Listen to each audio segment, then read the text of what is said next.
Hello friends and welcome to our channel concepts hunt. और आज हम बात करेंगे periodic classification of elements. Actually ये टॉपिक बहुत बेहतरीन है, ये टॉपिक बहुत मज़ेदार है। इसमें इतनी सारी बातें हैं जानने को, कहाँ पर कैसे कौन सी चीज़ होती है, इतनी सारी क्वालिटीज़ है हर एक एलिमेंट के पास। उसके बावजूद हमने इनको कुछ ग्रुप्स बनाकर, कुछ टेबल्स बनाकर इनको अरेंज किया है, जो कि मॉडर्न पीरियोडिक टेबल है हमारी, जहाँ पर चीज़ें बहुत अच्छी व्यवस्थित करके रखी गई हैं। ये सब व्यवस्था किसने दी है? मॉजले ने। पर क्या मॉजले ने केवल यहाँ पर अपना योगदान दिया है? नहीं, बहुत सारे लोगों ने योगदान दिया है। इस टॉपिक के दौरान हम सारे उन साइंटिस्टों के नाम की बात करेंगे जिन्होंने अपना योगदान दिया, प्लस उन्होंने क्या किया इस टेबल को बनाने के लिए, वो बातें भी हम लोग यहाँ पर देखेंगे। और ये जो मॉडर्न पीरियोडिक टेबल है, इसमें हर एक ग्रुप के द्वारा क्या क्या चीज़ें विशेषताएं रखते हैं, क्या क्या क्वालिटीज होती है, सारी बातें हम आज यहाँ पर एक एक करके पढ़ने वाले हैं। और ये जो आप देख रहे हैं पीरियोडिक टेबल आपकी स्क्रीन पर दिख रही है, ये बहुत ही जबरदस्त है, बहुत ही बेहतरीन है। मुझे नहीं पता है कि आपको पता है कि नहीं पता ये कितनी बेहतरीन है, पर अगर आपको पता नहीं है तो आज आपको पता चलने वाली है कि ये कितनी बेहतरीन है। तो चलिए शुरुआत करते हैं कुछ बेहतरीन प्रॉपर्टी के साथ, अपनी इस पीरियोडिक टेबल को हम शुरू करते हैं। तो यहाँ पर अगर आप देखें, ये कुछ आपको जिगजैग पोर्शन दिख रहा होगा ग्रीन कलर में। ये क्या है? ये पूरी पीरियोडिक टेबल का बहुत ही बेहतरीन फीचर्स है। ये क्या है? ये हमारे हैं सारे मेटोलॉइड। क्या है? हमारे मेटोलॉइड। और ये मेटोलॉइड जो है ना, ये इसके लेफ्ट साइड में क्या है? मेटल सारे। और यहां पर राइट साइड में क्या है? Non metals. ये पीरियोडिक टेबल का वो पोर्शन है जो कि मेटल्स एंड नॉन मेटल्स को डिवाइड करता है, सेपरेट करता है, अलग अलग करता है। यहाँ पर केवल एक हाइड्रोजन है जो कि एक्सेप्शन है मॉडर्न पीरियोडिक टेबल में। इसको भी गलत पोजीशन पर रखा गया है कि नॉन मेटल होते हुए भी ये मेटल्स में है, पर बाकी इसको छोड़ दे अगर तो सारी जो भी है वो यहाँ पर मेटल्स है हमारी, और यहाँ पर नॉन मेटल्स है। ये एक बहुत ही जबरदस्त क्वालिटी है इस पीरियोडिक टेबल के अंदर। और क्या है स्पेशल क्वालिटी से अगर हम बात करें, अगर हम इसमें रो के फॉर्म में इसको देखेंगे तो यहाँ पर जितने भी इस रो में एलिमेंट आएंगे उनके पास क्या होगा? एक ऑर्बिट होने वाला है। इस वाली रो में कितने ऑर्बिट होने वाले हैं? 2 ऑर्बिट होंगे। इस वाली रो में कितने ऑर्बिट होने वाले हैं? 3 ऑर्बिट होंगे। ये बात हो गई रो की। अब जरा हम अगर कॉलम की बात करें, जो वर्टिकल कॉलम है यहाँ पर, ये हो गया। इसमें क्या है? सारे लोगों के पास कितने इलेक्ट्रॉन है? लास्ट सेल में 1। इस वाले अगर हम कॉलम की बात करें तो यहाँ पर कितने इलेक्ट्रॉन है? 2 इलेक्ट्रॉन। तो अगर आप देखें कि इस पीरियोडिक टेबल के अंदर जो ग्रुप्स बनाए गए, जो रोज बनाई गई हैं, वो कुछ ना कुछ एक स्पेशल प्रॉपर्टीज को शो कराती हैं, कुछ ना कुछ एक स्पेशल बिहेवियर को रखती हैं। तो इसको कैसे बनाएगा, क्या इसके लिए हम लोगों ने किया है, कितने प्रयास किए गए, उन सारे प्रयासों की हम लोग बात करेंगे। तो चलिए शुरुआत करते हैं पीरियोडिक टेबल के साथ कुछ इसकी प्रॉपर्टीज को जानने की। और अब बात करते हैं कि what is classification, why is it essential. ठीक है गाइस, तो ये हमें जानना बहुत जरूरी है कि हमने क्लासिफाई क्यों किया है चीजों को, इससे हमें क्या फायदा होने वाला। तो सबसे पहला पॉइंट कि इसको क्लासिफाई करने की जरूरत क्यों पड़ी। तो आपको पता है अभी तक 118 एलिमेंट्स हमें नोन है। उन सभी को पढ़ना हमारे लिए थोड़ा सा दिक्कत वाला हो सकता था, थोड़ा नहीं बहुत ज़्यादा दिक्कत वाला हो सकता था, क्योंकि उसकी फिजिकल प्रॉपर्टीज़ को जानना, केमिकल प्रॉपर्टीज़ को जानना हमें बहुत ज़्यादा प्रयास करना पड़ता। तो हमने क्या किया कि जो सिमिलर प्रॉपर्टीज़ रखते थे उनको एक ग्रुप में प्रयास रखने का प्रयास किया है, और बाकी लोगों को अलग अलग ग्रुप में इसी तरीके से हमने रखने का प्रयास किया है। इससे होगा क्या? इससे चीज़ें आसान होंगी। जब हम प्रॉपर्टीज के बेस पर कि सिमिलर प्रॉपर्टीज रखता है या अलग अलग प्रॉपर्टीज रखता है, उसके बेस पर हम क्लासिफिकेशन करते हैं। इसको हम लोग क्या बोलते हैं कि चीजों को हमने क्लासिफाई कर दिया। तो क्लासिफिकेशन क्या होता है देख लेते हैं एक बार। ग्रुपिंग और sorting of elements based on their similarities and differences. ये क्या होता है? क्लासिफिकेशन। इसकी जरूरत क्यों पड़ी? It makes there study much easy. मतलब कि जो हम 118 हमें जो एलिमेंट पढ़ने थे, 118 जो एलिमेंट हमें पढ़ने थे, अब हुआ क्या, हम कुछ एलिमेंट को पढ़ेंगे, उनके बेस पर बाकी एलिमेंट्स की प्रॉपर्टीज को हम बता देंगे। ये हमारे लिए बहुत बड़ा फायदा हुआ। आपने पिछले chapter carbon and its compound में भी देखा था, हमने हाइड्रोकार्बन को क्लासीफाई किया था। आप जब यहाँ पर बायोलॉजी भी पढ़ने जाएंगे तो वहाँ पर भी देखेंगे आप बहुत सारी स्पीसीज है, उनको कब तक पढ़ते रहोगे यार आप। तो हम लोगों ने कुछ क्या किया, कुछ हम लोगों ने उनकी सिमिलरिटीज के बेस पर कुछ ग्रुप्स बना लिए, उन ग्रुप्स को हम लोगों ने स्टडी कर लिया, और उसकी स्टडी के साथ ही सारी जो भी स्पीसीज है सबकी स्टडी अपने आप हो गई। अब ये तो हो गई क्लासिफिकेशन की बात। पेरियोडिक टेबल बनाते टाइम किन किन लोगों ने कितने कितने प्रयास किए, उनके प्रयासों को हमें जानना जरूरी है कि चीजें किस तरीके से चेंज हुई, कैसे प्रयास हुए। तो सबसे पहले कौन आए? डोवे राइनर्स। इन्होंने क्या दिया था? ट्राइड्स का एक कॉन्सेप्ट दिया था। कौन सी सन में दिया था? 1829 में इन्होंने दिया था ट्राइड्स का कॉन्सेप्ट। ये कॉन्सेप्ट क्या था इसके बारे में हम लोग अभी जानते हैं। उसके बाद कौन आए? न्यूलैंड भाईसाहब आए। इन्होंने क्या दिया? ऑक्टेव्स का लॉ। ऑक्टेव्स क्या होता है? सा रे गा मा पा धा नी सा, मतलब कि जो 8वां लेटर है पहले वाले से वो रिपीट कर गया। तो इन्होंने क्या सोचा, हो सकता है शायद एलिमेंट्स में भी ऐसा कुछ होता हो, तो इन्होंने ये वाला लॉ कब दिया था? 1864। उसके बाद कौन आए? मेंडलीफ। इनकी मतलब कि काबिले तारीफ है, इन्होंने इनका योगदान एक बहुत ही जबरदस्त रहा यहाँ पर। कब दिया इन्होंने? 1869। इन्होंने एक लॉ दिया था, उसके बेस पे इन्होंने काफ़ी हद तक चीज़ों को बहुत ज़्यादा एक्सप्लेन किया था, हर एक चीज़ के बारे में बताया था। कुछ एक दो कमियां थी जिसकी वजह से इनकी टेबल वो थी फ्लॉप हो गई। इसके बाद इनके जो शिष्य थे मोजले, उन्होंने क्या किया था? मॉडर्न पेरियोडिक टेबल दी थी। कितने में? 1913। ठीक है, इतनी बात क्लियर है। तो एक एक करके हम लोग सबको देखते हैं, किसने क्या क्या कॉन्सेप्ट बताया था, किसने क्या क्या लॉ दिया था, उनके लॉ फेल क्यों हुए, उन सब के बारे में हम लोगों को बात करने की जरूरत है। तो सबसे पहले कौन आए थे? डोवे राइनर्स ट्राइड। इन्होंने कब दिया था? ये 1829। जब ये ट्राइड दे रहे थे तब उस टाइम तक कितने एलिमेंट नोन थे? लेस देन 33, मतलब कि कुछ 30+ के समथिंग एलिमेंट्स हमें नोन थे जब ये अपनी ट्राइड का कॉन्सेप्ट दे रहे थे। इनने किया क्या था, इनका वो पहले जानते हैं, इन्होंने सोचा क्या था। इन्होंने क्या किया? ट्राइड का मतलब 3। इन्होंने क्या किया? कुछ एलिमेंट्स लिए, इस तरीके से लेते गए, इस तरीके से इन्होंने एलिमेंट्स को लिया। उसके बाद इनको 3-3 के फॉर्म में अरेंज किया। किस तरीके से? जरा देखो यहाँ पर, ये कर दिया, एक ट्राइड बना दिया, दूसरा ट्राइड बना दिया, ये कौन सा ट्राइड बना दिया? तीसरा। इस तरीके से इन्होंने क्या किया? 3 ट्राइड के फॉर्म में,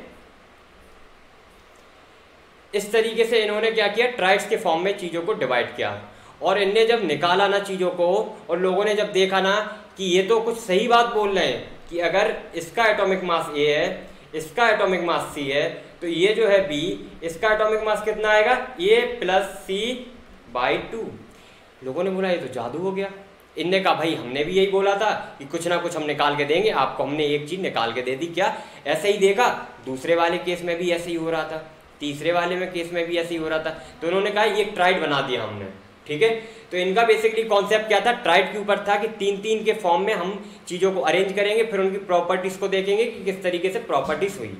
इतनी बात आप लोगों को क्लियर हो चुकी है कि डोवे राइनर्स ने क्या किया था।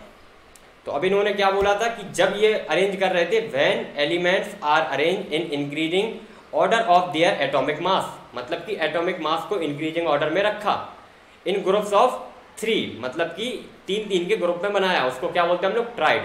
Then the arithmetic mean of mass of first and third element is found approximate equal to the mass of central atom। मतलब कि जो अरिथमेटिक मीन आ रहा था पहले और तीसरे का, दोनों का हमने अरिथमेटिक मीन निकाला, वो बीच वाले के अरिथमेटिक मीन के बराबर होता है। जरा देखते हैं ट्राइड किस तरीके से बनाया इन्होंने। लिथियम, सोडियम, पोटेशियम, फिर क्या बनाया? कैल्शियम, यहाँ पर कुछ इस तरीके से, और ये क्लोरीन। 3 ट्राइड इन्होंने बनाकर दिखाए। तीनों ट्राइड्स का हम लोग यहाँ पर एटॉमिक मास देखते हैं कि किस तरीके से चीज़ें सेम आ रही हैं। जरा इसका एग्जाम्पल लेते हैं। इसका एटॉमिक मास 7, इसका एटॉमिक मास 39, दोनों को ऐड किया, 7 + 39 डिवाइडेड बाई, तो ये कितना आता है? 46 डिवाइड बाई 2, कितना आ गया? 23। और जब इसको देखा सोडियम का, तो इसका एटॉमिक मास कितना मिला हमें? 23। तो यहाँ पर इनकी ये चीज़ काफ़ी हद तक सही थी। और उन्होंने क्या बोला? ये सब लोग क्या रखते हैं? सेम प्रॉपर्टी, मतलब कि एक ट्राइड जो होगा उसके जितने एलिमेंट होंगे तीनों, वो क्या सिमिलर प्रॉपर्टीज वाले होंगे। प्लस में जो पहले और तीसरे का अरिथमेटिक मीन निकालेंगे वो किसके बराबर होगा? सेंट्रल वाले के एटॉमिक मास के ये बराबर होगा। ठीक है, अच्छी बात थी। यहाँ पर भी ये फॉलो हो गया, यहाँ पर भी अप्रॉक्सीमेट बराबर आ गया, यहाँ पर भी अप्रॉक्सीमेटली बराबर आ गया। तो लोगों ने बोला चलो सही है भैया, इनने कुछ बता दिया, हमें कुछ पता ही नहीं था, इनने कॉन्सेप्ट दिया, काफ़ी हद तक काम कर रहा है, अच्छी बात है। पर हुआ क्या बाद में? इनकी ये फ्लॉप क्यों हो गया ट्राइड वाला रूल? तो उसके बारे में देखते हैं इनकी लिमिटेशन क्या थी। एक्चुअली ने जब डोवे राइनर्स बता रहे थे कि ये ट्राइड जो बना रहे थे ना, ट्राइड करके खेल रहे थे, ये ट्राइड कब तक खेल पाए? ओनली 3 ट्राइड, 3 ट्राइड तक ये पहुंच पाए। उसके बाद क्या हुआ, केवल 9 एलिमेंट को ही ये ट्राइड के रूप में रख पाए। जब उसके बाद ये बढ़ने आगे शुरू हुए तो वहां पर क्या देखा गया कि जो अरिथमेटिक मीन निकाल रहे ना पहले और तीसरे का, उसको क्या बोलते रहे, दूसरे वाले के बराबर आ रहा है। तो वहां पर देखा बहुत ज्यादा डिफरेंस आ रहा है। इन्होंने बोला था अप्रोक्सीमेटली इक्वल आ जाएगा, पर अप्रोक्सीमेट कब होता है, जब पॉइंट में थोड़ा बहुत अंतर होता है। इनके में बहुत बहुत ज्यादा अंतर आने लगे, तो क्या हो गया, इनका ये फेल हो गया। अब इसके बाद कौन आए, न्यूलैंड भाई साहब। न्यूलैंड भाई साहब ने क्या किया था, आपको बताया था, क्या बोला था, सा रे गा मा पा धा नी, फिर क्या आ जाता है सा। यानी कि जो 8वां टर्म है, पहले से गिनना अगर स्टार्ट करें, जो 8वां टर्म होगा वो क्या होगा, पहले वाले की जैसे सेम प्रॉपर्टीज रखेगा। किस तरीके से, देखो जरा, अगर हमने हाइड्रोजन को यहाँ पर फर्स्ट बोला तो ये second, third, fourth, fifth, sixth, seventh, और ये क्या हो गया, फ्लोरीन 8th पर आ गया। तो इसकी प्रॉपर्टी किसके बराबर होगी, हाइड्रोजन के जैसी होगी। अगर हमने लिथियम से स्टार्ट किया तो ये अगर इसको 1 बोला तो 2, 3, 4, 5, 6, 7, 8, तो क्या हो गया, ये 8th पर आ गया। यानी कि इसकी प्रॉपर्टी किसके बराबर होगी, सेम। ये क्या बोल रहे थे, कुछ इस तरीके से एक प्रॉपर टाइम के बाद प्रॉपर्टीज आपस में चेंज होने लगती हैं। अच्छी बात है, इनने और अच्छा बताया, उनने ट्राइड बनाया था, इनने बता दिया कि एक प्रॉपर टाइम के बाद ये चीजें रिपीट करने लगती है इनकी प्रॉपर्टी। तो इनको हमने इस तरीके से अरेंज कर दिया, ठीक है। तो क्या बोलते हैं ये, न्यूलैंड लॉ ऑफ ऑक्टेव्स। इनके टाइम पर कितने एलिमेंट नोन थे, 56 elements are known. If elements are arrange by the increasing order of their atomic mass. यही काम किसने किया था, डोवेनाइनर्स, जो ट्राइड बनाया था उन्होंने, उसमें क्या किया था इन्होंने, एटॉमिक मास के इंक्रीजिंग ऑर्डर में ही रखा था चीजों को। तो इन्होंने क्या बोला, properties of every 8th element starting from first element repeats. इन्होंने बोला क्या कि जो 8वां वाला एलिमेंट होगा पहले वाले से, वो क्या है, सेम प्रॉपर्टीज रखता होगा। जैसे कि यहाँ पर देखो, ये फर्स्ट हो गया, second, third, fourth, fifth, sixth, seventh, 8th, मतलब कि जो फ्लोरीन है वो किसके जैसी प्रॉपर्टीज रखेगा, इन्होंने बोला हाइड्रोजन। अगर हमने लिथियम से स्टार्ट किया 1 तो ये 2, 3, 4, 5, 6, 7, 8, मतलब कि जो लिथियम होगा वो किसके जैसी प्रॉपर्टीज रखेगा, सोडियम की। इन्होंने इस चीज को बता दिया। कुछ कुछ हद तक चीजें इनकी हो भी गई, पर दिक्कत कहाँ पर आई, ये फ्लॉप क्यों हो गए, क्योंकि लॉ अच्छा था, फिर जब अच्छा था तो वो फ्लॉप क्यों हुआ, कुछ कुछ इनके में प्रॉब्लम आई। वो प्रॉब्लम्स हम लोग देखते हैं कि लिमिटेशंस क्या थी इनके न्यूलैंड लॉ ऑफ ऑक्टेव्स में। तो प्रॉब्लम्स कुछ इस प्रकार से थी, क्या हुआ कि similarities in properties of elements as per the law was seen up to calcium only. मतलब कि ये जो बता रहे थे कि हर 8 में जब आएगा आपका एलिमेंट तो उसकी प्रॉपर्टीज क्या होगी, सेम। वो कब तक फॉलो हुआ, कैल्शियम। इसके बाद क्या हुआ, यहाँ फॉलो नहीं हो रहा था, इसकी प्रॉपर्टीज अलग थी, और यहाँ पर जो क्रोमियम रख दिया उसकी प्रॉपर्टीज अलग थी। तो फिर से इनका लॉ इस वाली रीजन तक ही लग पाया, कहाँ तक, कैल्शियम तक ही लग पाया। उसके बाद ये फ्लॉप हो गया। और क्या, ये क्या हो गया, थोड़े से जज्बाती हो गई है। इन्होंने देखा 56 एलिमेंट है और ये क्या बोले कि मैंने जान ली है कि 56 एलिमेंट है, अब इसके बाद कोई भी एलिमेंट नया नहीं खोजा जा सकता है। ये भैया जज्बाती क्यों हो गए, वो वही जान सकते हैं। उनने बोल दिया कि 56 एलिमेंट के बाद डिस्कवर नहीं होगा, और अभी आपको पता है कितने डिस्कवर हो चुके, 118, और आगे भी संभावना है, पॉसिबिलिटीज है ना अभी डिस्कवर होने की। तो ये क्या होगा, जज्बात में आके ये बोल गए कि ही stated that only 56 elements existed in nature, जो कि क्या है, एक बहुत ही गलत बात है। तो यहाँ पर ये गलती हो गई। और कहाँ पर गलती हुई इनसे, इन्होंने क्या किया, जो अलग अलग एलिमेंट थे, डिसिमिलर एलिमेंट, उनको क्या कर दिया, सेम स्लॉट में प्लेस कर दिया, और जो सिमिलर एलिमेंट थे उनको क्या प्लेस कर दिया, डिफरेंट स्लॉट में प्लेस कर दिया। किस तरीके से इनने डिफरेंट स्लॉट में प्लेस किया, जरा देखते हैं। यहाँ पर आप देख सकते हैं कोबाल्ट और निकिल, इसको क्या कर दिया, ये नॉन मेटल के साथ प्लेस कर दिया, जबकि ये क्या है, मेटल है, इसको आयरन के साथ प्लेस होना चाहिए था। तो यहाँ पर इनके टेबल्स में भी काफ़ी ज़्यादा गड़बड़ियाँ थी, काफ़ी ज़्यादा चीज़ें इन्होंने जज्बात में आके बोल दी। तो एक बार हम लोग रिकॉल कर लेते हैं।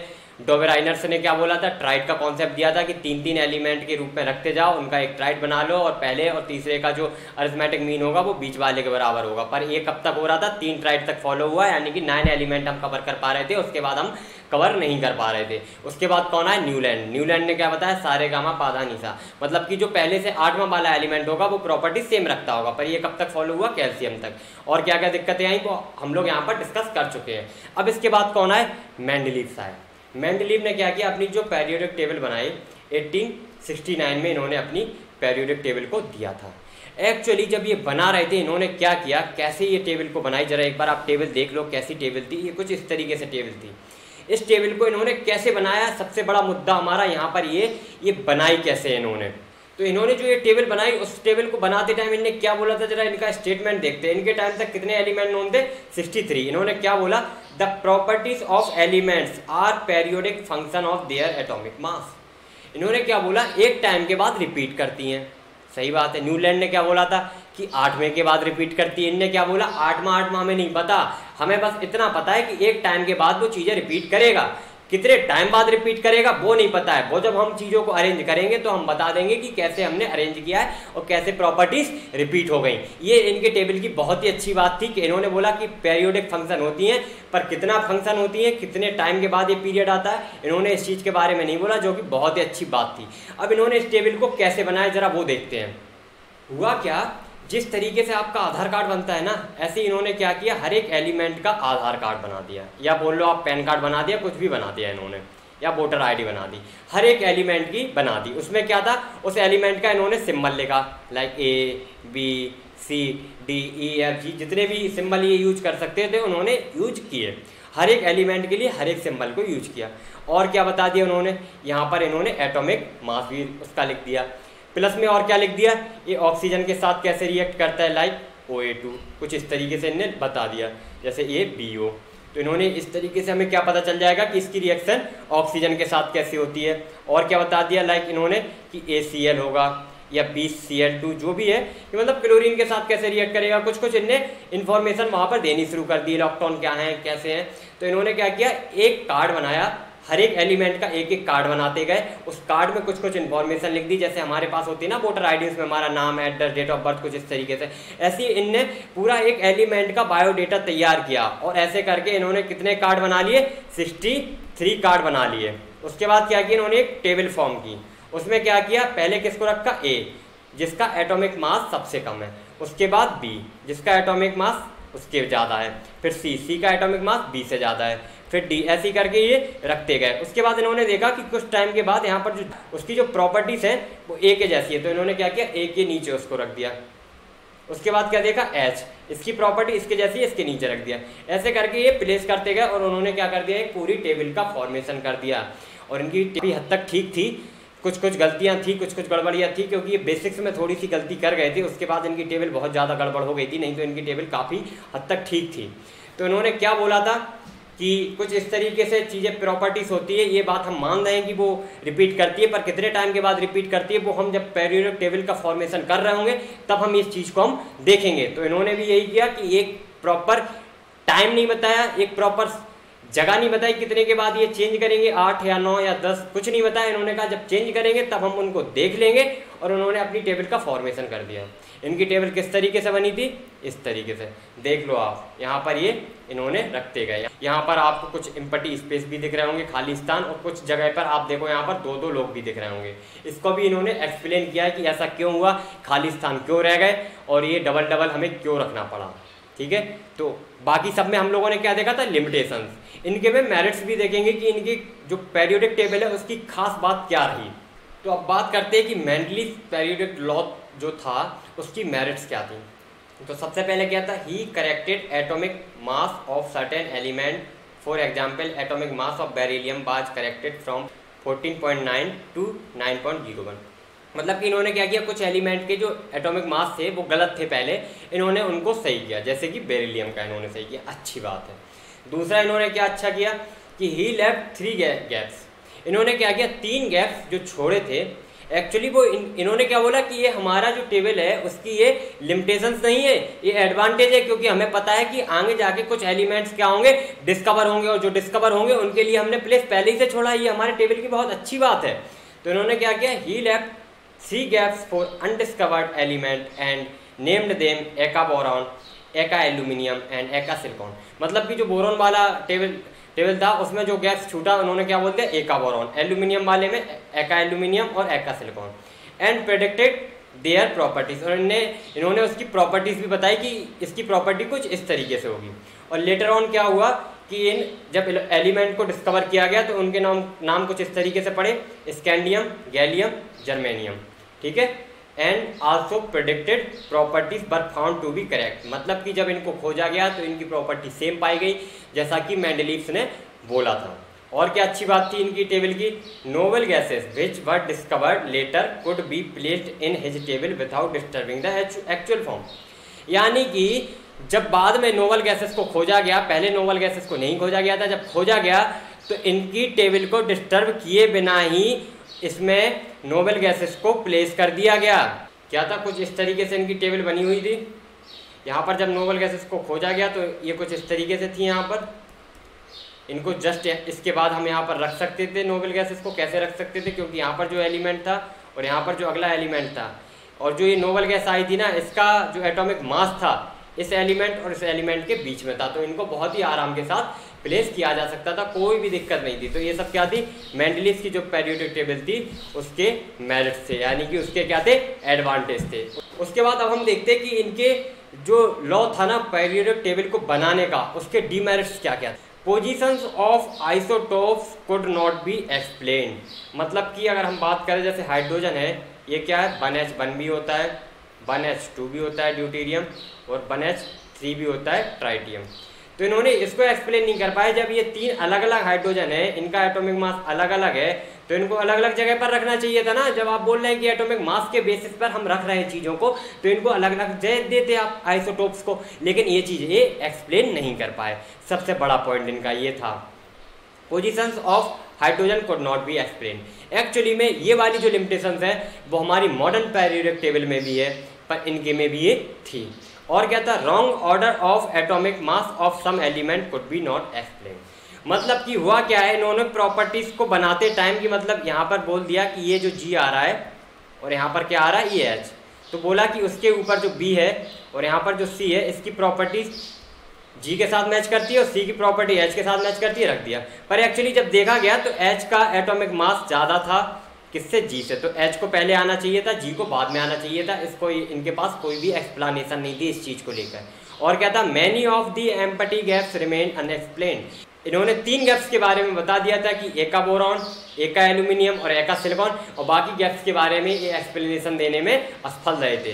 तो ये थी इनकी मेरिट्स और डीमेरिट्स। अब हम बात करते हैं मॉडर्न पीरियोडिक टेबल के बारे में। ये किसके द्वारा दी गई थी, हेनरी मोजले। कब दी गई थी, 1913। इन्होंने क्या किया था, एक बेसिक से पॉइंट को चेंज किया था, और उस पॉइंट को चेंज करने के साथ ही सब कुछ एकदम से बदल गया। क्योंकि इनका जो टाइम था उसके पहले क्या चलता था, एटॉमिक मास का कॉन्सेप्ट चलता था। जब ये आए तो इन्होंने कौन सा कॉन्सेप्ट लाए, एटॉमिक नंबर्स का। और जैसे ही एटॉमिक नंबर का ये कॉन्सेप्ट लेके आए, सारी चीज़ें, सारे दुख दर्द बोलते हैं ना, अपने आप हर लिए गए। इनकी परेशानियां सारी अपने आप दूर हो गई। ये एक्चुअली में मेंडलीव के शिष्य थे, और मेंडलीव की इन्होंने टेबल को बहुत अच्छे से रीड किया और बहुत ही अच्छे से समझा था। उनकी चीज़ों में कहाँ कहाँ दिक्कत आ रही थी, उस चीज़ को इन्होंने दूर करने का प्रयास किया था। एक्चुअली में होता क्या है, जो प्रॉपर्टीज़ के बारे में बात होती है तो प्रॉपर्टीज जनरली 2 प्रकार की होती है, एक फिजिकल प्रॉपर्टीज़ होती है और केमिकल प्रॉपर्टीज। पर यहाँ पर हम ज़्यादा फोकस किस पर रखते हैं, केमिकल प्रॉपर्टीज़। तो ये अगर हम बात करें, अगर केमिकल प्रॉपर्टीज़ लेकर हम चलते हैं, तो हमारी जो केमिकल प्रॉपर्टीज़ होती हैं वो किस पर डिपेंड करती हैं, रिएक्टिविटी पर, कि उस एलिमेंट की रिएक्टिविटी कितनी है। और रिएक्टिविटी किस पर डिपेंड करती है, बैलेंसी पर, कि उसकी बैलेंसी कितनी है। और बैलेंसी किस पर डिपेंड करती है, बैलेंस इलेक्ट्रॉन पर, बैलेंस इलेक्ट्रॉन के। और जो बैलेंस इलेक्ट्रॉन होते हैं वही एटॉमिक नंबर्स पर डिपेंड करते हैं, क्योंकि जो इलेक्ट्रॉन है वो किसके बराबर होते हैं, एटॉमिक नंबर्स के बराबर। और बैलेंस इलेक्ट्रॉन जब देखना होता है तो वो भी कहीं ना कहीं कोरिलेट कर जाते हैं। तो इन्होंने इस पॉइंट को पकड़ा, इसको अपनी पूरी टेबल का आधार बनाया, बेस बनाया, और इन्होंने अपनी पूरी पीरियोडिक टेबल को इसी आधार पर अपना फॉर्म कर दिया। एटॉमिक नंबर को बेस बनाया और पूरी टेबल का फॉर्मेशन कर दिया। इन्होंने किस तरीके से टेबल को बनाया था वो जरा देखते हैं। कि जब ये टेबल बना रहे थे, इन्होंने भी सेम अप्रोच को फॉलो किया कि सबसे पहले क्या बनाएंगे, किसी भी एलिमेंट का एक आधार कार्ड बनाएंगे। आधार कार्ड किस तरीके से बनाएंगे, उसकी कुछ ना कुछ डिटेल होगी। डिटेल में क्या होगा, सिंबल होंगे, एटॉमिक मास होगा, एटॉमिक नंबर होगा, बैलेंसी इलेक्ट्रॉन कुछ ना कुछ हम शो कराएंगे। उनको अलग अलग तरीके से अरेंज करते जाएंगे, और जिस तरीके से वो अरेंज हो जाएंगे उसके बाद हम बता देंगे कि वो क्या है। तो उन्होंने किस तरीके से अरेंज किए जरा देखते हैं। लेकिन इनकी बात जब शुरू हुई मोजले की, तो एटॉमिक मास को आप भूल जाइए, किसको याद रखना है आपको, केवल एटॉमिक नंबर को याद रखना। पूरी की पूरी टेबल अपने आप फॉर्मेशन हो जाएगी। और जो रखेंगे हम एटॉमिक नंबर को वो किस तरीके से रखेंगे, इंक्रीजिंग ऑर्डर में हम लोग रखते जाएंगे और हमें एलिमेंट मिलते जाएंगे और हमारी टेबल का फॉर्मेशन होता जाएगा। और जब प्रॉपर्टीज रिपीट होगी तो हम उस प्रॉपर्टीज को देख लेंगे कि कब वो रिपीट हो रही, तो उनको नीचे हम लोग कुछ इस तरीके से अरेंज करते जाएंगे। तो किस तरीके से अरेंज किया जरा देखते हैं। सबसे पहले कौन आता है यहाँ पर, हाइड्रोजन, यहाँ पर हीलियम, उसके बाद कौन आता है, लिथियम और बेरिलियम, उसके बाद कौन आता है, बोरॉन, उसके बाद कार्बन, उसके बाद नाइट्रोजन, उसके बाद ऑक्सीजन, उसके बाद फ्लोरीन, उसके बाद नियॉन। ठीक है, इसके बाद कौन आता है, सोडियम, इसके बाद मैग्नीशियम, इसके बाद एल्यूमिनियम, इसके बाद सिलिकॉन, इसके बाद नाइट्रोजन के बाद कौन आता है, फास्फोरस, ऑक्सीजन के बाद सल्फर, यहाँ पर फास्फोरस के बाद सल्फर, फ्लोरीन, यहाँ पर सल्फर के बाद कौन आता है, क्लोरीन, यहाँ पर क्लोरीन के बाद कौन आता है, आर्गन। कुछ इस तरीके से है आर्गन। यहाँ तक बात क्लियर होगी आप लोगों की। और इसके बाद क्या आता है, यहाँ पर पोटेशियम और यहाँ पर कैल्शियम। तो यहाँ पर आपके कुछ 20 एलिमेंट्स हम देख चुके हैं। 20 एलिमेंट्स किस प्रकार से हैं, hydrogen, helium, lithium, beryllium, boron, carbon, nitrogen, oxygen, fluorine, neon, sodium, magnesium, aluminium, silicon, phosphorus और आपका ये सल्फर, क्लोरीन, आर्गन, पोटेशियम और कैल्शियम। इस तरीके से 20 एलिमेंट्स तक आपसे पूछे जा सकते हैं एग्जाम में। आपको इतना याद रखना आना चाहिए। बाकी कैसे याद रखेंगे वो भी आपको हम बता देंगे, कोई दिक्कत वाली बात नहीं है। आपको सारी चीज़ें अपने आप ऑर्डर में ही याद हो जाएंगी, पर इतना आप लोगों को याद रखना है। इसमें क्या क्या ज़बरदस्त प्रॉपर्टीज़ है ना, आप देखकर एकदम चौंक जाएंगे। जब ट्रेंड की बात करेंगे ना, इतना ज़बरदस्त ट्रेंड होता है ना प्रॉपर्टीज़ का, एकदम इतनी ज़बरदस्त तरीके से ये अपने आप को शो कराते हैं प्रॉपर्टीज़ को कि आप देखकर ट्रेंड एकदम आपको लगेगा वाह ये तो मज़ा ही आ गया देखकर कि इतना ज़बरदस्त ट्रेंड कैसे शो हो गया। ठीक है, तो हम कुछ यहाँ पर ट्रेंड की बात करने वाले, किस तरीके से वो ट्रेंड होने वाले हैं। तो सबसे पहले क्या बोला था आपसे, जितनी भी ये हॉरिजॉन्टल रोस हैं, ये हो गई, ये यहाँ पर है, ये यहाँ पर, ये यहाँ पर, ये यहाँ पर, ये यहाँ पर, ये यहाँ पर। एक्चुअली ये जो आप देख रहे हैं दो अलग से, ये कुछ इस तरीके से यहीं से निकली है। इस वाले पार्ट का एक्सटेंशन है, ये इस वाले पार्ट का एक्सटेंशन है। ये जो हॉरिजॉन्टल रोस है आपको कितनी दिख रही है, 1 2 3 4 5 6 7, मतलब कि ये एक पूरी लाइन, ये दूसरी लाइन ये हो गई आपकी, तीसरी लाइन ये हो गई, चौथी लाइन ये हो गई, पांचवी लाइन ये हो गई, छठवीं ये, सातवीं ये। ठीक है, ये क्या है, हॉरिजॉन्टल रोस। ठीक है, इनको क्या बोलते हैं हम लोग, हॉरिजॉन्टल। ये कितनी है, 7। बात क्लियर है। इनको हम लोग क्या बोलते हैं, हॉरिजॉन्टल रोस को पीरियड। ठीक है, तो ये क्या हो गया, पहला पीरियड हो गया, ये दूसरा पीरियड हो गया, ये तीसरा पीरियड हो गया, ये चौथा पीरियड हो गया, ये पांचवा पीरियड हो गया, ये छठवां पीरियड हो गया, ये सातवां पीरियड हो गया। मतलब कि जो टोटल नंबर्स ऑफ पीरियड हैं वो कितने हैं, 7। अब इन पीरियड को जरा हम देखें कि इस वाले पीरियड में कितने एलिमेंट आए, 1 और 2, तो कितने हैं, 2 एलिमेंट। यहाँ पर कितने हैं, 1 2 3 4 5 6 7 8, इसमें कितने हैं, 8। इसमें कितने हैं, 1 2 3 4 5 6 7 8, इसमें भी 8 है। इसके बाद यहाँ पर अगर हम देखें चौथे वाले पीरियड में 1 2 3 4 5 6 7 8 9 10 13 14 15 16 17 18 एलिमेंट आए यहाँ पर। ठीक है, तो यहाँ पर अगर हम देखें तो ये क्या है, सबसे शॉर्टेस्ट पीरियड हो गया। कौन सा है, सबसे शॉर्टेस्ट, यानी कि सबसे छोटा पीरियड। ये वाला क्या है, शॉर्ट पीरियड है, ये और ये, क्योंकि दोनों में क्या है, 8 एलिमेंट हैं। उसके बाद इसमें 18 है और इसमें भी 18 होंगे आपके, तो ये क्या होगा आपके लॉन्ग पीरियड। और तो यहाँ पर अगर हम बात करें छठवें वाले पीरियड के बारे में, तो इसमें कितने एलिमेंट है, 1 2 3 4 5 6 7 8 9 10 11 12 13 14 15 16 17 18 19 20 23 24 25 26 27 28 29 30 31 32, इसमें कितने 32। तो ये क्या हो गया आपका लॉन्गेस्ट पीरियड। एक्चुअली इस वाले में जो भी ये जो लास्ट वाला है ना, 7th पीरियड आपका जो है, इसमें क्या है, जितने भी नए एलिमेंट डिस्कवर होते रहते हैं उनको सबको कहाँ पर प्लेस किया जाता है, यहाँ पर। इस वाले पीरियड को हम लोग क्या बोलते हैं, इनकम्प्लीट पीरियड। Incomplete period. अब बात हम लोगों ने किसकी कर ली है, हॉरिजॉन्टल रोस की। अब हम लोग किसके बारे में बात करने वाले, वर्टिकल कॉलम्स के बारे में। इस तरीके से आप देख रहे हैं ना, ये कितने दिख रहे हैं आपको, 1 2 3 4 5 6 7 8 9, 10, 11, 12, 13, 14, 15, 16, 17, 18, यानी कि जो वर्टिकल कॉलम है, वर्टिकल कॉलम, इनको हम लोग क्या बोलते हैं? ग्रुप्स। तो ये कितने ग्रुप्स हैं? 18 ग्रुप्स हैं। ठीक है, इतनी बात क्लियर है। और जितने ये ग्रुप्स होते हैं, इनके जो लास्ट सेल में इलेक्ट्रॉन है वो कितने होंगे? 1 इलेक्ट्रॉन।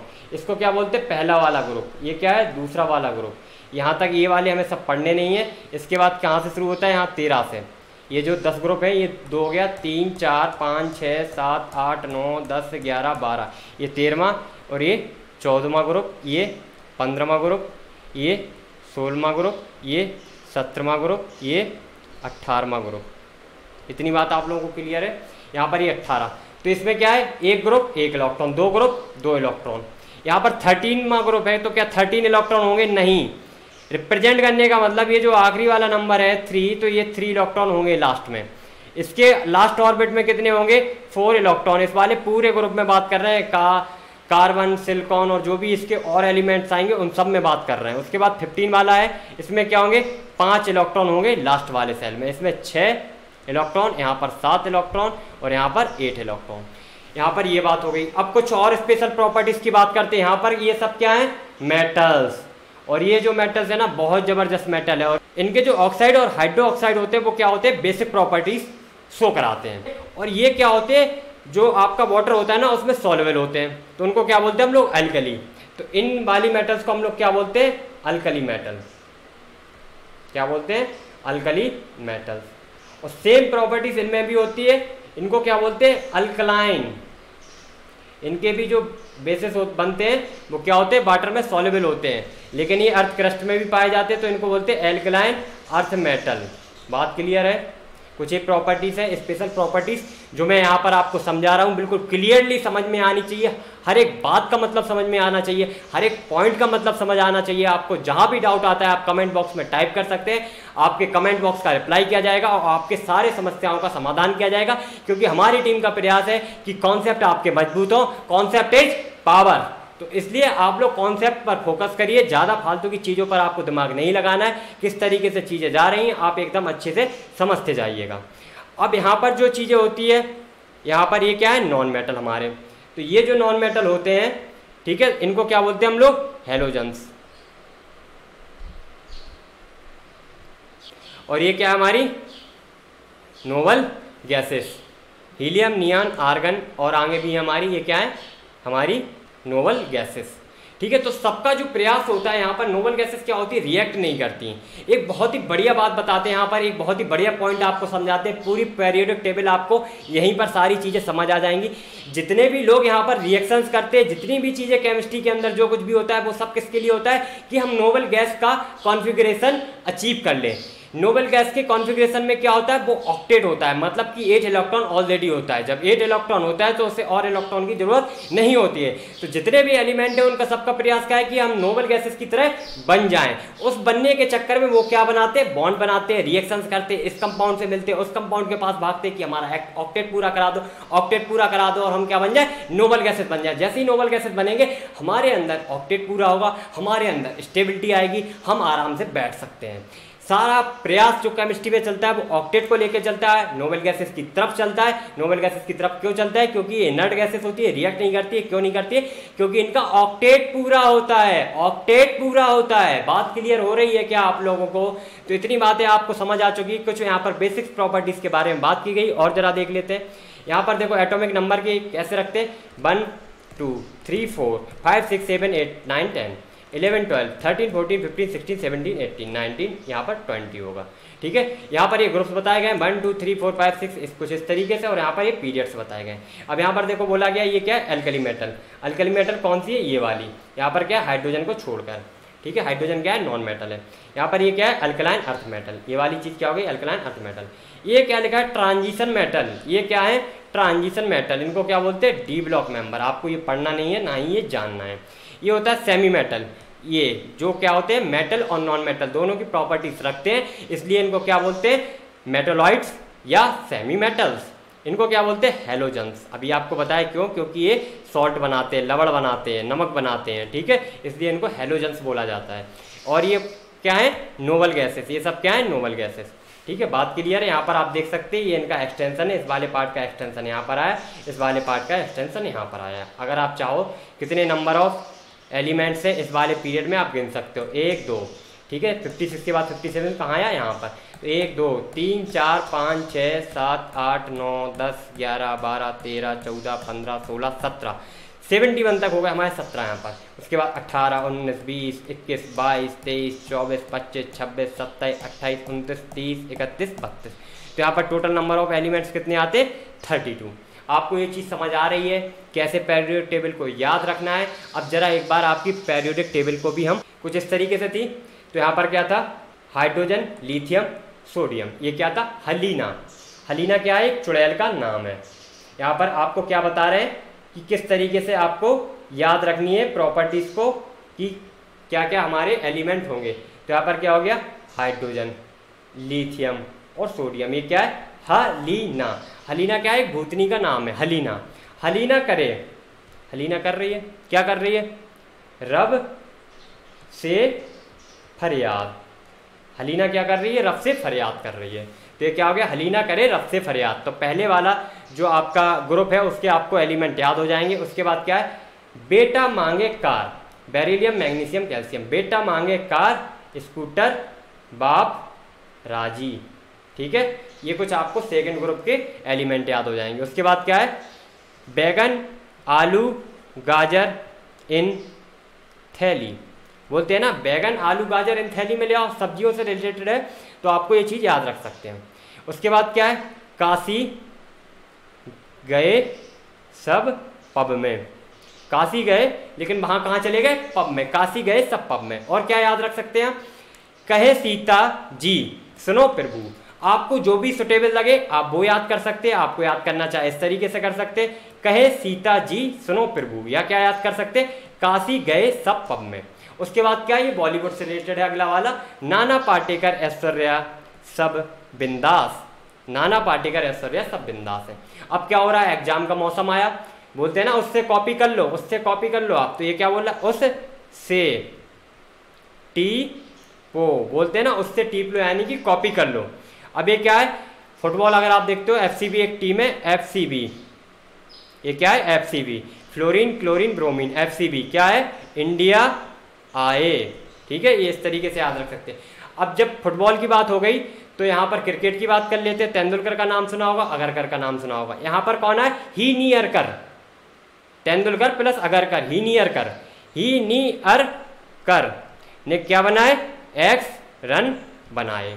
तो इस तरीके से आपको पूरी पेरियोडिक टेबल जितनी आपको याद करनी है, कुछ इस तरफ वाले आपको एलिमेंट याद करने, कुछ इस तरफ वाले करने, इनको हमें नहीं पढ़ना है, इसलिए हम इनको याद भी नहीं करेंगे। आपको जितना ज़रूरत का था मैंने यहाँ पर बता दिया है। अब कुछ और बातें कर लेते हैं। अब सबसे बड़ी बात आती है कि जो पेरियोडिक टेबल हम लोग पढ़ रहे हैं उसमें क्या ट्रेंड होता है, प्रॉपर्टीज़ किस तरीके से वेरी करती है, कौन सी प्रॉपर्टीज़ कहाँ पर होती है, कैसे बढ़ रही होती है, कैसे घट रही होती है, उस ट्रेंड के बारे में हम लोग बात करने वाले हैं। तो यहाँ पर हमें 4 चीज़ों के बारे में बात करना है जो आपके सिलेबस में और आपको पढ़ना बहुत जरूरी है। वैलेंसी इलेक्ट्रॉन क्या होते हैं, वैलेंसी क्या होती है, एटॉमिक साइज क्या होती है, और metallic and non metallic character किस तरीके से पेरियोडिक टेबल के अंदर होता है। इसको जानने से पहले सबसे पहले हम लोग क्या करेंगे, सबसे पहले समझते हैं ग्रुप नंबर और पीरियड नंबर का क्या इंपॉर्टेंस होता है, ये क्यों यूज होते हैं और क्या इसका यूज कर सकते हैं हम लोग चीज़ों में। तो ग्रुप नंबर क्या होता है, जो ग्रुप नंबर होता है वो क्या इंडिकेट करता है, नंबर ऑफ बैलेंस इलेक्ट्रॉन।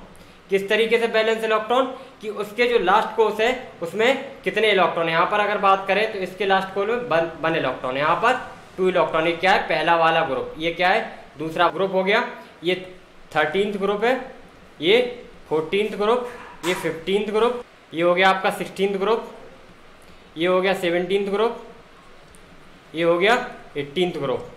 यानी कि यहाँ पर हो क्या रहा है, जो 13th ग्रुप है, आपसे बोला ग्रुप नंबर क्या रिप्रेजेंट करता है, नंबर ऑफ इलेक्ट्रॉन। तो यहाँ पर ये नहीं हो गया कि 13th ग्रुप है तो 13 इलेक्ट्रॉन हो जाएगा, इसका मतलब क्या है 3 इलेक्ट्रॉन होंगे।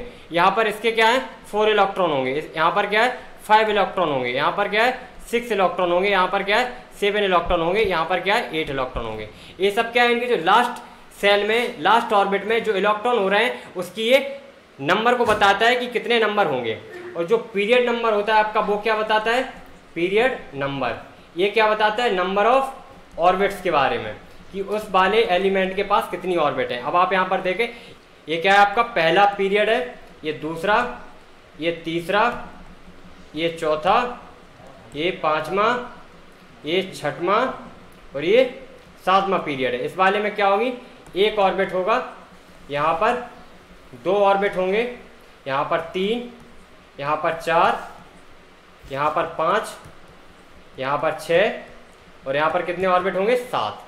ऑर्बिट का मतलब क्या होता है कि उस एलिमेंट के पास कितने ऑर्बिट है इलेक्ट्रॉन को रखने के लिए, उसको क्या बोलते हैं हम, ऑर्बिट। और किस तरीके से उसमें इलेक्ट्रॉन प्लेस होते हैं, किस तरीके से चीज़ें होती है, वो हम लोग अभी बात करने वाले हैं। तो जैसे कि हम लोग यहाँ पर देख सकते हैं इस वाले ग्रुप में कौन कौन से एलिमेंट होते हैं। हलीना, कौन है ये, भूतनी है। हलीना क्या कर रही है, करे रब से फरियाद। यहाँ पर क्या है, बेटा मांगे कार स्कूटर बाप राजी। ठीक है, तो यहाँ पर क्या होता है, यहाँ पर आप देख सकते हैं इलेक्ट्रॉन कितने होते हैं, हाइड्रोजन के पास एक, यहाँ पर दो एक, यानी कि लास्ट सेल में कितने हैं, एक इलेक्ट्रॉन। यहाँ पर 2 8 1। यहाँ पर अगर बात करें बेरिलियम की तो यहाँ पर क्या है, 2 और 2। यहाँ पर लास्ट सेल में कितने हैं, 2 इलेक्ट्रॉन। यहाँ पर 2 8 2, यहाँ पर कितने, 2 इलेक्ट्रॉन। तो इसी तरीके से आप अगर कैल्शियम का देखें 2 8 8 2, यहाँ पर भी कितने लास्ट जो है वो 2 इलेक्ट्रॉन है। तो ये क्या बताते हैं कि कितने नंबर ऑफ बैलेंस इलेक्ट्रॉन हैं जो कि क्या कर सकते हैं, रिएक्शन में भाग ले सकते हैं। ऐसे यहाँ पर है बोरॉन और एल्यूमिनियम, यहाँ पर भी आप देख सकते हैं 2 3 2 8 3, यहाँ पर भी आखिरी में कितने, 3 इलेक्ट्रॉन। इस वाले में कितने होंगे, 8 इलेक्ट्रॉन। तो कुछ इस तरीके से हम लोगों ने देख लिया। और ऑर्बिट भी हम लोगों ने देख लिया, वो किसके हिसाब से होते हैं, पीरियड के हिसाब से। जो ग्रुप शो कराता है वो क्या शो कराता है कि कितने नंबर ऑफ इलेक्ट्रॉन है उसके पास बैलेंस सेल में। अब बात करते हैं जो फॉर्मूला बनते हैं ना, वो कैसे बनते हैं। तो यहाँ पर कुछ एक इन्फॉर्मेशन आप देख सकते हैं कि किस तरीके से होती है चीज़ें। यहाँ पर मान लो कोई एक एलिमेंट ले लिया, मान लो ये है आपका X, ठीक है। इसके मान लो क्या होगा, कुछ कुछ होगा, लेकिन लास्ट सेल में क्या होगा, 2 इलेक्ट्रॉन होंगे। अब क्या किया हमने, एक Y ले लिया, क्या ले लिया, यहाँ पर एक Y ले लिया। तो यहाँ पर कुछ कुछ होगा, लेकिन लास्ट सेल में कितने होंगे, 7 इलेक्ट्रॉन। तो यहाँ पर क्या होगा, X है तो उसके लास्ट सेल में कितने, 2 इलेक्ट्रॉन है, और Y है तो उसके लास्ट सेल में कितने इलेक्ट्रॉन है, 7। तो यहाँ पर क्या है, 2 इलेक्ट्रॉन ये देगा, 2 इलेक्ट्रॉन को ये देगा, तो क्या बन जाएगा X2+। यहाँ पर क्या है, 1 इलेक्ट्रॉन को ये लेगा, तो क्या बन जाएगा Y-। यानी कि जो X ये इलेक्ट्रॉन दे रहा है, 2 इलेक्ट्रॉन देना है तो 2 Y चाहिए। तो ये जब फॉर्मूला बनेगा तो क्या बन जाएगा, XY2। मतलब समझ आया आपको किस तरीके से हो रहा है। बैलेंस इलेक्ट्रॉन देखेंगे सबसे पहले किस तरीके से हो रहे हैं। अब अगर मान लो एक कोई यहाँ पर एग्जाम्पल ले देते हैं, यहाँ पर मान लीजिए A ले लिया कोई, तो इसके में क्या होगा, आखिरी सेल में 1 इलेक्ट्रॉन होगा। बात क्लियर है आप लोगों को। यहाँ पर अगर हमने ले लिया कोई एक कंपाउंड B, ठीक है, तो इसके भी लास्ट सेल में क्या होगा, 7 इलेक्ट्रॉन होंगे। तो ये क्या करेगा, 1 देगा, और ये इसको 1 चाहिए है। ये क्या कर रहा है, 1 दे रहा है, इसको 1 चाहिए, तो ये क्या हो गया, A1+ AB-। तो इनका जो फॉर्मूला बनेगा ना वो क्या बनेगा, AB। कुछ इस तरीके से इनका फॉर्मूला बन जाएगा। तो यहाँ पर आप देख सकते हैं, यहाँ पर कुछ मैं आपको लिख कर दिखा देता हूँ कि किस तरीके से चीज़ें होंगी। तो A है कोई, और उसके लास्ट सेल में कितना, 1 इलेक्ट्रॉन। B है यहाँ पर 2 इलेक्ट्रॉन। C है 3 इलेक्ट्रॉन। D है 4 इलेक्ट्रॉन यहाँ पर, और E है उसके पास मान लो लास्ट सेल में 5 इलेक्ट्रॉन। F है तो लास्ट सेल में 6 इलेक्ट्रॉन, और G है तो लास्ट सेल में 7 इलेक्ट्रॉन। H है मान लो कोई एक एलिमेंट, उसके पास 8 इलेक्ट्रॉन। तो इस किस तरीके से देगा, 1 इलेक्ट्रॉन को लूज कराएगा, और ये 2 इलेक्ट्रॉन को लूज करा सकता है, ये 3 ये 4। यहाँ पर क्या होगा कि ये 3 गेन करेगा और 8 पूरा करेगा, तो क्या बनेगा, E3-। ये 2 गेन करेगा 2 इलेक्ट्रॉन, तो ये क्या बन जाएगा, F2-। यहाँ पर ये 1 इलेक्ट्रॉन गेन करेगा, क्या बन जाएगा, G-। और यहाँ कुछ भी नहीं चाहिए, H का H ही रहेगा। यहाँ पर क्या है, ये 1 लूज कर रहा है तो A+, ये 2 लूज कर रहा है तो 2+, ये 3 लूज कर रहा है तो 3+, ये 4+। यहाँ पर आप लोगों को बात क्लियर है क्या, किस तरीके से चीज़ें लूज हो रही हैं और किस तरीके से कंपाउंड का फॉर्मूला बनाते हैं, ये भी आप लोग सीख जाइए। यहाँ पर कल को उसने ऐसा भी कर दिया, बोला कि एक F कोई कंपाउंड है यहाँ पर, और क्या बोला कि ये किस में है, 3rd वाले हमारे पीरियड में, ये तीसरा पीरियड है। और यहाँ पर बोल दिया मान लो 13 14 15 में ग्रुप में है, तो बताओ इसके पास कितने इलेक्ट्रॉन है लास्ट सेल में। तो आप बता सकते हैं कितने होंगे, 5। और बोला कि तीसरे आपका पीरियड है तीसरा, तो कितने ऑर्बिट हो सकते हैं इसके पास, तो 3 ऑर्बिट हो सकते हैं। तो आपके जो मल्टीपल टाइप्स के क्वेश्चन है, जो अलग अलग तरीके से चीज़ें एग्जामिनर पूछ सकता है, वो क्या क्या पूछ सकता है, फॉर्मूला बनवा सकता है, फॉर्मूला बनाने के लिए तैयार है, कोई एलिमेंट देकर उसकी डिटेल ले सकता है, आप डिटेल देने के लिए तैयार है, 2 लोगों की पोजीशंस बताएगा, उनके बीच में बताएगा किस तरीके से फॉर्मूला बनाना है, वो भी आप बनाने के लिए अब तैयार हो चुके हैं। तो इसके बाद अब हम लोग बात करते हैं, जो ट्रेंड के बारे में बात की थी हम लोग, वैलेंस इलेक्ट्रॉन के बारे में बात समझ चुके हैं। वैलेंसी क्या होती है, जितने नंबर ऑफ इलेक्ट्रॉन का आदान प्रदान होता है, कि मतलब कि ट्रांसफर या लूज हो रहे हैं, उन इलेक्ट्रॉन को क्या बोलते हैं, उसकी वैलेंसी। तो यहाँ पर वैलेंसी कितनी, 1 2 3 4, यहाँ पर वैलेंसी कितनी हो गई, 3 इलेक्ट्रॉन को उसने गेन किया, तो वैलेंसी कितनी हो गई, 3। जितने नंबर ऑफ इलेक्ट्रॉन या तो उसके पास आए या उससे गए या उसने शेयर किए, तो उनको क्या बोलते हैं हम लोग, वैलेंसी। तो चलिए अब ट्रेंड के बारे में बात करते हैं। जो ट्रेंड देखते हैं वो कुछ इस तरीके से क्या था हमारा, ये यहाँ पर कुछ हम लोगों ने पीरियोडिक टेबल को बना के रखा है। अब कौन कौन से ट्रेंड के बारे में बात करते हैं, यहाँ पर देखते हैं। सबसे पहले बैलेंस इलेक्ट्रॉन। तो बैलेंस इलेक्ट्रॉन यहाँ पर कितना होता है, 1 बैलेंस इलेक्ट्रॉन है, इस वाले के लिए 2 है, इस ग्रुप की बात कर रहे हैं। यहाँ पर कितने हैं, हमें क्या करना है, इन वाले चीज़ों को देखना है और यहाँ पर इन चीज़ों को देखना है। बात क्लियर है आपकी यहाँ पर। तो यहाँ पर कितने, 2 इलेक्ट्रॉन, यहाँ पर ये 13 ग्रुप है, 3 electron, 4 electron, 5 electron, 6 electron, 7 electron, 8 electron. यानी कि क्या हो रहे हैं, जो बैलेंस इलेक्ट्रॉन क्या है, जब हम लेफ्ट टू राइट मूव कर रहे हैं तो ये बढ़ते जा रहे हैं, इंक्रीज कर रहे हैं। तो बैलेंस इलेक्ट्रॉन में क्या होता है, ये इंक्रीज करते हैं, कहाँ, लेफ्ट टू राइट। और जब हम बात कर रहे हैं कि यहाँ पर 1 इलेक्ट्रॉन है, 1 इलेक्ट्रॉन है, तो इस वाले पूरे के पास कितना है, 1 इलेक्ट्रॉन। तो क्या होता है कि कांस्टेंट रहता है, कि कब, जब हम लोग टॉप टू डाउन जाते हैं या टॉप टू बॉटम जब हम मूव करते हैं, तो हमारे जो बैलेंस इलेक्ट्रॉन है वो क्या रहते हैं, सेम रहते हैं। अब बात करते हैं बैलेंसी की। तो यहाँ पर ये मत बोल देना कि 1 2 3 4 सर बैलेंसी भी बढ़ती जा रही, ये क्या बढ़ रहे हैं, बैलेंस इलेक्ट्रॉन बढ़ रहे हैं, बैलेंसी नहीं बढ़ रही है। बैलेंसी क्या होती है कि नंबर ऑफ इलेक्ट्रॉन जिन्हें खोकर या पाकर, जिनको लूज कर या गेन कर या शेयर कर कोई भी चीज अपना ऑक्टेट पूरा करती है, नोबल गैस का इलेक्ट्रॉनिक कन्फिग्रेशन को पूरा करती है, उसको अचीव करती है, अपने आप को स्टेबल करती है, उसको क्या बोलते हैं हम लोग, बैलेंसी। यहाँ पर क्या है, 1 इलेक्ट्रॉन लूज करेगा, यहाँ पर 2, यहाँ पर 3, यहाँ पर 4, यहाँ पर क्या गेन करेगा, यहाँ पर 3 को गेन करेगा और 8 पूरा करेगा, क्योंकि 5 को लूज करना मुश्किल हो जाता है, तो ये क्या करता है, 3 को गेन करता है। तो यहाँ पर अगर हम लोग बैलेंसी की बात करें तो बैलेंसी किस तरीके से होगी, जरा देखते हैं हम लोग बैलेंसी के बारे में।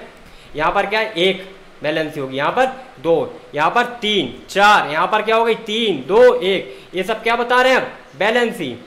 Number of electron that going to lose और गेन और share to achieve inert gas electronic configuration is called valency. तो यहाँ पर क्या हो रही है, बैलेंसी देखो, फर्स्ट इंक्रीज कर रही है, क्या बोलोगे, इंक्रीज फर्स्ट, फिर क्या कर रही है, देन डिक्रीज।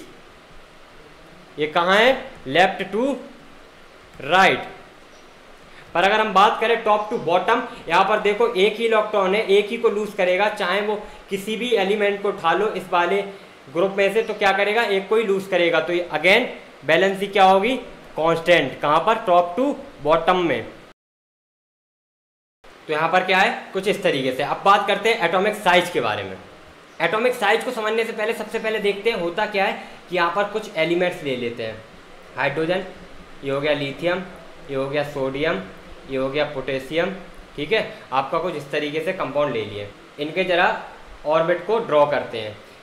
हाइड्रोजन के पास कितना है, 1 ऑर्बिट है, लिथियम के पास कितना है, ये दूसरे आपका पीरियड में है, तो कितने होंगे, 2 ऑर्बिट होंगे। इसके पास कितने ऑर्बिट होंगे, 3 ऑर्बिट है। और पोटेशियम के पास कितने हैं, 4 ऑर्बिट है। पर सबके जो लास्ट सेल है उसमें कितने इलेक्ट्रॉन है, 1 यहाँ पर कितना है, 2 2 8 1, यहाँ पर 1 1 2 1 2 8 8 1, कुछ इस तरीके से इलेक्ट्रॉन है। तो यहाँ पर क्या देख रहे हैं आप, ऑर्बिट, नंबर ऑफ ऑर्बिट बढ़ते जा रहे हैं, तो ऑब्वियस सी बात है कि साइज बढ़ती जाएगी। तो जब हम टॉप टू बॉटम मूव करते हैं तो क्या होती है, एलिमेंट की एटॉमिक साइज बढ़ती जाती है। अब जरा बात करते हैं कि जब हम लेफ्ट टू राइट जाते हैं तो क्या होता है, यहाँ पर कुछ एलिमेंट लेते हैं, सोडियम, सोडियम के बगल में क्या होता है, मैग्नीशियम, मैग्नीशियम के पास भी क्या है, 3 ही ऑर्बिट है, पर इसके लास्ट सेल में क्या होते हैं, 2 इलेक्ट्रॉन, ठीक है। मैग्नीशियम के बाद क्या आता है, एल्यूमिनियम, इसके पास भी क्या है, 3 ऑर्बिट, पर इसके लास्ट सेल में कितने इलेक्ट्रॉन है? 4। उसके बाद क्या आता है? सिलिकॉन, इसके पास भी कितने ऑर्बिट है? 3, पर इसके पास कितने आ जाते हैं? 4 इलेक्ट्रॉन। ठीक है, तो इतने तक बात करते हैं, उसके बाद हम लोग आगे देखेंगे। यहाँ पर जो इफेक्टिव न्यूक्लियस चार्ज है वो कितने का? 11, यहाँ पर 12, यहाँ पर 13, यहाँ पर 14। तो एक्चुअली में होता क्या है कि इफेक्टिव न्यूक्लियस चार्ज बढ़ रहा है। क्या बढ़ रहा है? इफेक्टिव न्यूक्लियस चार्ज क्या हो रहा है? इंक्रीज कर रहा है। तो जब ये इंक्रीज करेगा तो ऑर्बिट, यहाँ पर क्या है? 3 ऑर्बिट थे, यहाँ पर 3 ऑर्बिट थे, 11 को मिलकर 3 ऑर्बिट खींचना था, खींचेंगे। जैसे ही लोग 12 हुए, अभी भी 3 ऑर्बिट को खींचना है। उसके बाद 13 हो गए, 13 को भी 3 ऑर्बिट खींचना है, और 14 लोग हो गए, 14 को भी 3 ऑर्बिट खींचना है। तो क्या करेंगे? ज्यादा जोर लगाकर खींचेंगे। जब ज्यादा जोर लगाकर खींचेंगे तो ऑर्बिट थोड़े से पास पास आएंगे। जब ऑर्बिट थोड़े से पास पास आएंगे तो एटॉमिक साइज क्या होगी? बताओ जल्दी से। एटॉमिक साइज क्या हो जाएगी? डिक्रीज हो जाएगी। तो क्या देगा कि जब हम लेफ्ट टू राइट मूव करते हैं तो एटॉमिक साइज डिक्रीज होती है, जब टॉप टू बॉटम मूव करते हैं तो ये क्या हो रही है? इंक्रीज हो रही है। इतनी चीज आप लोगों को अच्छे से समझ आ चुकी है कि नहीं? आप लोग एक बार रिपीट कर लीजिए, देख लीजिएगा। अगर नहीं समझ आ रही है तो आप कमेंट बॉक्स में टाइप करके हमसे पूछ सकते हैं। देखो जरा, यही तो बोला था कि जैसे जैसे मूव कर रहे हैं यहाँ तो ऑर्बिट की साइज बढ़ती जा रही है, ऑर्बिट नंबर ऑफ ऑर्बिट बढ़ते जा रहे हैं, तो क्या हो रहा है? एटॉमिक साइज इंक्रीज हो रही है। जैसे जैसे यहाँ पर जा रहे हैं तो क्या हो रहा है कि इंक्रीज ऑफ प्रोटॉन्स हुआ। बोला था ना, जो इफेक्टिव न्यूक्लियस चार्ज है वो इंक्रीज हुआ तो क्या होगा? इलेक्ट्रॉन को पुल करके खींच के रखेगा। ठीक है, तो जैसे जैसे आप यहाँ पर मूव करेंगे तो ये क्या हो रहा है? साइज जो है एटॉमिक साइज डिक्रीज हो रही है। यहाँ पर ये बात क्लियर आ गई। अब और बात क्या क्लियर करते हैं कि जो मेटालिक और नॉन मेटालिक प्रॉपर्टीज है वो किस तरीके से होती हैं और वो कैसे होती हैं। तो जरा देखते हैं। मान लीजिए एक कोई हमने एलिमेंट ले लिया ए और यहाँ पर एक कोई ले लिया बी। तो अगर ये इलेक्ट्रॉन को क्या करता है? लूज कराता है, और क्या बन जाता है? ए प्लस। तो क्या बोलते हैं इसको? मेटल है ये। और जब ये गेन करता है और क्या बना जाता है? माइनस। कुछ भी, -2 माइनस बनाए, 3 माइनस बनाए, कुछ भी बनाए, एक एग्जाम्पल के तौर पर बता रहे हैं। बस क्या देखना हमें कि इलेक्ट्रॉन का गेन हो रहा है या लूज हो रहा है। ठीक है, इसने मान लो कर लिया इलेक्ट्रॉन का गेन, तो क्या बना लिया? नेगेटिव। तो इसको क्या बोलेंगे हम लोग? Non metal. अब कुछ हम लोग क्या करेंगे, फिर से एग्जाम्पल लेंगे, उनको एक एक तरीके से हम लोग ड्रॉ करेंगे और देखेंगे कि किस तरीके से वो अपने मेटालिक और नॉन मेटालिक प्रॉपर्टीज को शो करा रहे हैं। सबसे पहले हम लोग बात करते हैं मेटालिक प्रॉपर्टी के बारे में। तो सबसे पहले क्या लिया हम लोगों ने? यहाँ पर लिथियम ले लिया। लिथियम का क्या है? एटॉमिक नंबर 3, तो ये 2 और 1। उसके बाद लिया हमने सोडियम 11। ठीक है, ये क्या है? 2, 8, 1। लिथियम क्या हो गया? 2 उसके पास सेल है, 2 और 1। यहाँ पर क्या हो गया? 3 सेल है कुछ इस तरीके से, 2, 8 और ये 1। तो यहाँ पर क्या हो गया? कौन जल्दी से लूज कर सकता है? ये क्या है? पहले वाले ग्रुप के मेंबर हैं। तो हम लोग क्या कर रहे हैं? टॉप टू बॉटम आने की कोशिश कर रहे हैं और देख रहे हैं कि मेटालिक प्रॉपर्टी बढ़ती है या घटती है। यहाँ पर देखो कि यहाँ पर कितने पास में है ये इलेक्ट्रॉन? बहुत पास में है। ठीक है, तो ये खींच कर रख रहा है। यहाँ पर क्या? थोड़ा सा दूर हो गया। तो इस वाले इलेक्ट्रॉन को लूज करना बहुत आसान है, क्योंकि इस पर जो फोर्स लग रहा है वो थोड़ा सा दूर हो गया। ऑर्बिट जो है इसका न्यूक्लियस से दूर हो गया, तो ये आराम से लूज कर सकता है। तो जैसे जैसे हम लोग टॉप टू बॉटम मूव करते हैं, मेटालिक प्रॉपर्टीज क्या है? इंक्रीज करती हैं। टॉप टू बॉटम, ठीक है, तो क्या करती है? इंक्रीज। ये किसकी बात कर रहे हैं हम लोग अभी? मेटालिक प्रॉपर्टीज की बात कर रहे हैं। अब हमने क्या लिया? ये क्या लिया था? सोडियम। सोडियम क्या था? ये था। ठीक है, इसके पास क्या था? 1 इलेक्ट्रॉन। अब लिया हमने मैग्नीशियम। ये भी क्या है? 3 ऑर्बिट है, इसके पास कितने? 2 इलेक्ट्रॉन। उसके बाद क्या ले लिया हम लोगों ने? एल्यूमिनियम। इसके पास भी क्या है? 3 ऑर्बिट, लेकिन क्या है? ये 3 इलेक्ट्रॉन है इसके पास। इसको क्या है? 3 इलेक्ट्रॉन लूज करने पड़ेंगे, इसको 2 इलेक्ट्रॉन लूज करने पड़ेंगे, इसको 1। तो कौन जल्दी से अपने इलेक्ट्रॉन लूज कर सकता है? इसको क्या पता है कि यार 3 करने हैं, कौन इतना जल्दबाजी दिखाए, आराम से करते हैं। ये क्या है? इसको पता है 2 कदम रखेंगे और अपना काम हो जाएगा। इसको पता है सफलता बहुत पास है, जितनी जल्दी हमने इलेक्ट्रॉन लूज कर लिए उतनी जल्दी हम सफलता को गेन कर लेंगे, अपना ऑक्टेट पूरा कर लेंगे। तो ये क्या है? बहुत जल्दबाजी दिखाता है। तो यानी कि जब हम लेफ्ट टू राइट मूव करते हैं तो मेटालिक नेचर घटता है, यानी कि जब यहाँ से यहाँ जा रहे हैं तो इलेक्ट्रॉन लूज करने में टाइम लग रहा है। क्या? लेफ्ट टू राइट जब हम मूव करेंगे तो क्या है? मेटालिक प्रॉपर्टीज घट रही है। बात क्लियर है क्या यहाँ पर? अब हम बात करते हैं नॉन मेटल्स के बारे में कि उनका जो नॉन मेटालिक प्रॉपर्टीज है वो कैसे चीज़ें चेंज हो रही हैं। तो यहाँ पर हम लोग देखते हैं क्या है? Fluorine, FCB, fluorine chlorine bromine. यहाँ पर क्या है, कुछ इस तरीके से है, ठीक है। यहाँ पर क्या है, कुछ इस तरीके से है। यहाँ पर क्या है, सेल बढ़ती जा रही है, यहाँ पर 7 है इलेक्ट्रॉन, यहाँ पर भी 7 है, यहाँ पर भी 7। इसको क्या है, 1 इलेक्ट्रॉन चाहिए, इसको 1 इलेक्ट्रॉन चाहिए, इसको 1 इलेक्ट्रॉन। मान लो 1 इलेक्ट्रॉन हमने रख के छोड़ दिया। अब ये देखना चाहते हैं कि कौन सबसे पहले इसको गेन करेगा। तो जरा देखो, यहाँ पर क्या है, पॉजिटिव चार्ज है, यहाँ पर भी ये पॉजिटिव है यहाँ पर, लेकिन इसके पास शील्डिंग कम है, इसके पास केवल 2 लेयर है। उसके बाद ये खींचना शुरू कर देगा, इसको 3 के बाद खींचना पड़ रहा है, इसको 4 के बाद, यानी कि इसको ब्रोमीन को खींचने में बहुत टाइम लगेगा, इसको और ज्यादा, इसको बहुत कम टाइम लगेगा। तो सबसे पहले कौन खींचेगा, फ्लोरीन। तो यानी कि हो क्या गया है कि जब हम टॉप टू बॉटम मूव कर रहे हैं तो जो नॉन मेटालिक प्रॉपर्टीज है वो क्या हो रही हैं, डिक्रीज कर रही है। हमारी जो नॉन मेटालिक प्रॉपर्टीज है वो डिक्रीज कर रही हैं। अब जरा हम इस तरह मूव आते हैं तो सल्फर है ये, ठीक है, ये हो गया हमारा सल्फर, ये फॉस्फोरस है कुछ इस तरीके से, ठीक है। तो यहाँ पर क्या है, ऑर्बिट बराबर है, यहाँ पर इलेक्ट्रॉन कितने हैं, 6, यहाँ पर कितने हैं, 5। तो इसको पता है कि हमें कितने इलेक्ट्रॉन चाहिए, 2 इलेक्ट्रॉन लेने पर ये इसका ऑक्टेट पूरा हो पाएगा। इसको पता है कि कितने इलेक्ट्रॉन लेने पर ऑक्टेट पूरा हो पाएगा, 1 इलेक्ट्रॉन। तो क्या होगा कि सबसे ज्यादा जल्दी किसको होगी, इसको, कि 1 इलेक्ट्रॉन लो, हमारा काम पूरा हो गया। तो जैसे जैसे हम लोग यहां से यहां जा रहे हैं तो क्या हो रहा है, नॉन मेटालिक कैरेक्टर डिक्रीज हो रहा है। तो जब यहां से यहां मूव कर रहे हैं तो क्या हो रहा है, इंक्रीज। तो जब हम लोग लेफ्ट टू राइट जाएंगे तो क्या होगा, इंक्रीज करेगा। ये क्या है, मेटालिक कैरेक्टर की बात कर रहे हैं। डिक्रीज कब कर रहा था, टॉप टू बॉटम जाने पर। यहां पर आपको जो भी चीजें बताई गई आई थिंक वो क्लियर होंगी। आप जरा यहां पर देख भी सकते हैं, कुछ इस तरीके से थी। मेटालिक प्रॉपर्टीज क्या हो रही थी, नीचे जाने पर यहां पर इंक्रीज हो रही थी, ठीक है। और उल्टा क्या हुआ नॉन मेटालिक प्रॉपर्टीज में, कि नीचे जाने पर घट रही थी। यहां पर जाने पर मेटालिक प्रॉपर्टीज क्या हो रही थी, घट रही थी। और जबकि यहां पर जाने पर क्या हुआ, मेटालिक नॉन मेटालिक प्रॉपर्टीज बढ़ रही है।